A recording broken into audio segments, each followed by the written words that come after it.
Je suis avec deux super nanas, Tania et Olivia, et on va parler avec Olivia, bonjour, de deux super nanas grâce à deux ouvrages que vous avez retenus. On commence avec Suzanne. On commence avec Suzanne, et cette rubrique est une rubrique sur Suzanne, le très beau livre de Frédéric Pommier aux Équateurs, mais c'est aussi une rubrique pour Suzanne, parce qu'il y a une petite phrase dans ce livre. Suzanne, elle est née en 1922, elle a fêté ses 96 ans le 5 juin. Elle va très bien. Elle est la grand-mère de Frédéric Pommier qui a écrit un livre sur elle. Et Frédéric Pommier travaille à France Inter et il avait l'habitude de parler de sa grand-mère dans ses chroniques. Et alors elle notait les horaires et puis après elle perdait les petits mots où elle avait noté les horaires. Et donc un jour elle dit à son petit-fils: pour moi, mon chéri, ce serait quand même plus simple si tu travaillais à Télématin. Alors, voilà une rubrique. Bienvenue. Suzanne. Bienvenue, Suzanne. Suzanne. Ce livre est le portrait d'une femme, mais plus qu'un portrait, c'est une rencontre qu'on fait avec une femme merveilleuse qui a traversé tout le siècle, qui avait une devise que j'aime beaucoup, SQM. C'est ce qu'elle disait à ses amies lorsqu'elles étaient dans la peine ou lorsqu'elles avaient le moral en berne: sourire quand même. Parce que Suzanne, elle avait d'abord et elle a toujours un humour fou et de la dignité dans toutes les circonstances. Et il lui en faut aujourd'hui parce que le livre est construit en deux temps, la vie de Suzanne, mais sa vie aussi aujourd'hui. Aujourd'hui, Suzanne habite dans un EHPAD, ces établissements pour les personnes âgées dépendantes, parce qu'elle tombait beaucoup et que c'était trop dangereux qu'elle reste compliqué de la laisser seule, oui, sans surveillance. Et on va découvrir à la fois les ombres et les lumières de sa vie, ce qui en a fait le bonheur et la richesse, et en même temps la vie aujourd'hui dans les EHPAD. Et il y a une chose qui m'a frappée, c'est que souvent, lorsque vous êtes une personne âgée, la seule chose que vous avez, c'est le temps. Eh bien, la seule chose que n'ont pas les gens qui s'occupent de vous dans des EHPAD, c'est justement le temps. Donc, ce sont des gens qui sont tout le temps pressés, qui pressent toujours Suzanne et qui n'ont pas le temps ni pour la conversation, ni pour changer le volet cassé pendant des jours et des jours. Suzanne a vécu dans le noir, ni pour un peu de tendresse, ni pour changer l'eau des fleurs, ni pour lui parler de la dame piquée qui est rentrée dans sa chambre et qui lui a fait peur. Donc la vie de Suzanne, aujourd'hui, c'est sourire quand même.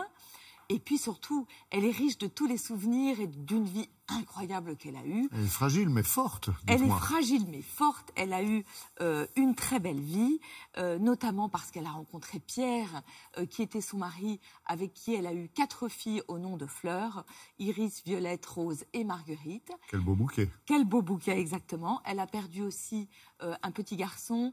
Son mari a choisi de ne plus jamais en parler, ce qui est une des grandes douleurs de sa vie.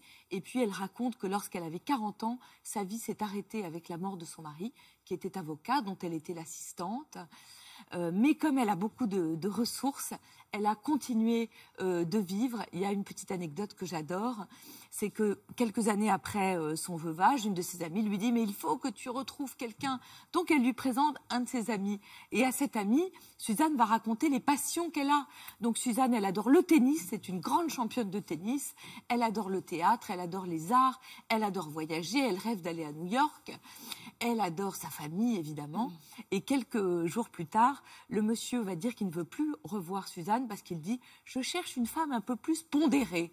Eh bien oui, Suzanne n'est pas pondérée. Il y a aussi une histoire que j'adore. En l'an 2000, elle a 78 ans. Elle va voir son petit-fils Frédéric Pommier, qui habite à Marseille. Ils prennent le bateau pour aller visiter les calanques. Elle va malheureusement tomber. Elle dit: c'est pas grave, c'est pas grave. Elle va faire toutes les calanques avec son petit-fils. Après, elle va l'emmener à Bandol.